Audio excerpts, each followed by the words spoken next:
Amados irmãos e irmãs, paz e bem. Nós, da Catequese Conhecendo Jesus, convidamos todos vocês a participarem do estudo bíblico dos Salmos.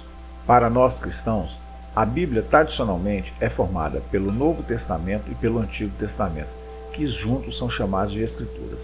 O Salmo é o 23º livro do Antigo Testamento. Iniciemos o nosso estudo. Salmo 58. O juiz dos juízes terrestres. Do mestre de canto, não destruas, de Davi, à meia voz. É verdade que opinais com justiça, ó seres divinos, que julgais retamente os filhos de Adão? Longe disso, é de coração que praticais a injustiça, pesando sobre a terra a violência de vossas mãos. Os ímpios se desviarão desde o seio materno, desde o ventre já falaram mentira. Tem veneno como o veneno de serpente, como são víboras surdas que tapam os ouvidos, para não ouvir a voz dos encantadores, do mais hábil em praticar encantamentos. Ó Deus, quebra-lhes os dentes na boca, arranca as presas dos leõezinhos. Ó Deus, que se iludam como águas escorrendo, murchem como ervas pisadas, como lesmas derretendo ao caminhar, como aborto que não chega a ver o sol. Antes que lancem espinhos como espinheiro, verdes ou secos, que o furarão ou carregarão. Que o justo se alegre ao ver a vingança, e lave seus pés no sangue dos ímpios. E cometem, sim, existem um fruto para o justo de fato. Existe um Deus que faz justiça sobre a terra.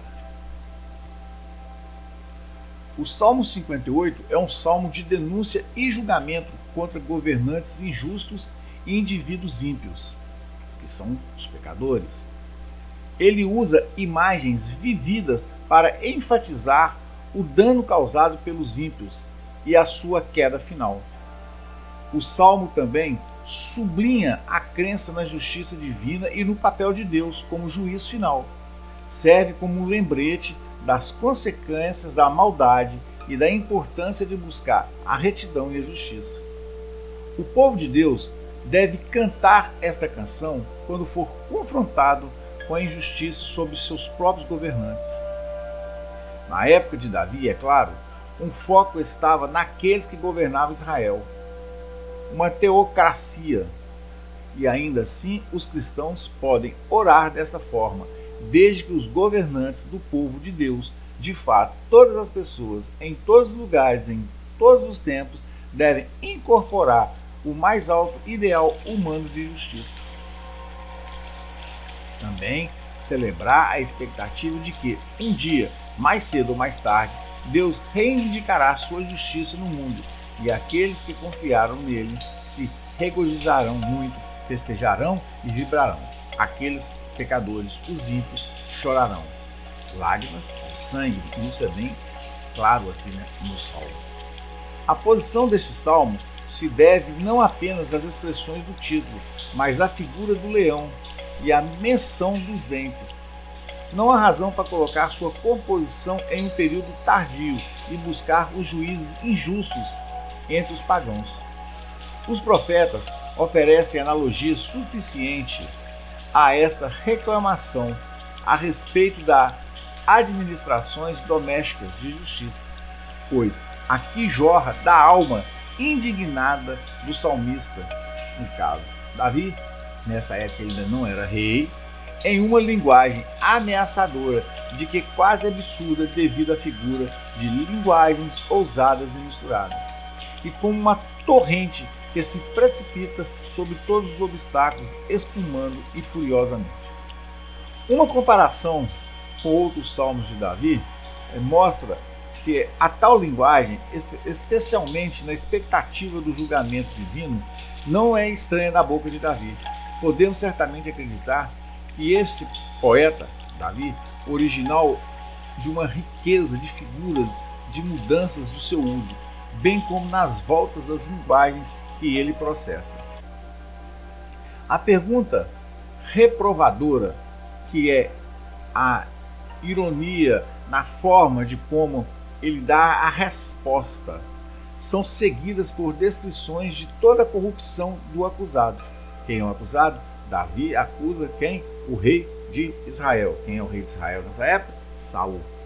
E então segue a proclamação da sua ruína pelo julgamento divino que foi implorado. E finalmente a declaração dos seus efeitos. No Salmo 58, capítulo 1, versículo 2, podemos ver o desafio aos tiranos. A canção começa dirigindo-se diretamente aos tiranos. Faz perguntas sobre se há justiça em seu governo. E responde as perguntas. O próprio Salmo pergunta, o próprio Salmo responde, com perguntas de um clarão bem complexo. Os erros e as violências são do tipo que um governante muitas vezes tolera, especialmente a exploração dos membros mais fracos da sociedade. No Salmo 58, no todo do capítulo 1, fala-se dos deuses, né? Como explicar a nota do rodapé do Salmo? Essa tradução é obtida por uma mudança nas vogais do texto hebraico, o que não faz muito sentido, enquanto um leve ajuste das vocais rende deuses ou senhores poderosos. Nós temos que entender que essa tradução tem que ser muito criteriosa, porque os judeus nunca acreditaram em deuses, eles acreditam sempre em um Deus. Então nós temos que tomar muito cuidado nessas traduções. Amém? A acusação contra os tiranos que nós encontramos no 58, capítulo 3 ao capítulo 5, é a canção que descreve erros dos governantes injustos, chamando-os de perversos. Nós vemos que Davi aqui acusa o rei Saul de ser tirano, de ser perverso, de ser perseguidor, de esquecer Deus, de agir conforme ele bem entendia. E tanto é assim que Deus pune Saul, tirando o trono de Saul, porque o que os reis de Israel tinham que entender? Eles eram reis apenas figurativo. O rei de Israel é quem? É Deus. E como o povo implorava por um rei, Deus nomeava o rei figurativo. Vamos dizer, no nosso tempo de hoje, os reis seriam os primeiros-ministros, né? Ou seriam os governadores e tem um presidente, vamos dizer assim. Então, rei de Israel sempre foi Deus. É por isso que Saul foi tirado do trono. E é por isso que aqui no Salmo 58, Davi frisa bem isso, a tirania dos reis.